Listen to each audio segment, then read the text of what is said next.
Let me take a selfie.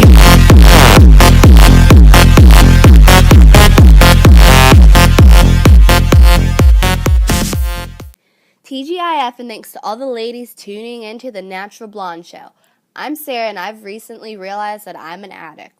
Yes, I'm an addict to social media. The first step is to admit so we can check that one off the list. Having some sort of social media profile is almost necessary in this day and age. You can practically know somebody's life without even meeting them in person, which is creepy when you come to think about it. We've become a society of stalkers. Our screen time is replacing FaceTime. Not the iPhone FaceTime, but face-to-face conversation with another human being where you make eye contact and everything. Overall, social media is hurting our real-life relationships.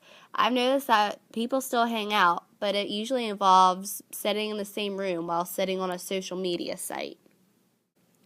Social media takes up about 3 hours of our precious time each day.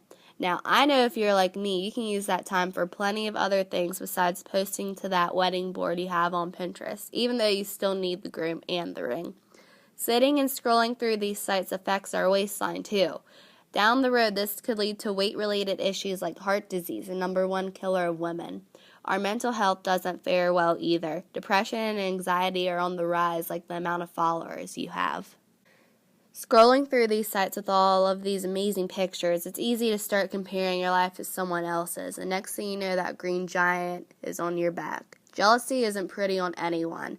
Well, guess what? Life isn't always greener on the other side because a lot of people edit the pictures they post. The old saying goes, you can't judge a book by its cover, but now it's more like you can't judge a person by their profile. You never know what's really going on in a person's life just by looking by their profiles. Next time you scroll through and start feeling jealous, put your phone down and count the blessings you have in your life.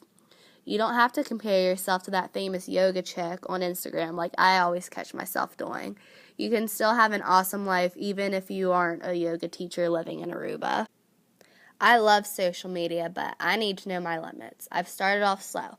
I don't take my phone to the bathroom or to dinner with me anymore.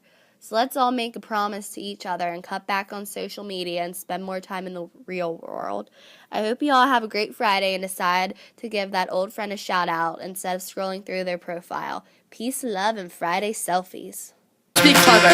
How about living with my bitches, #live. I only got 10 likes in the last 5 minutes. Do you think I should take it down? Let me take another selfie.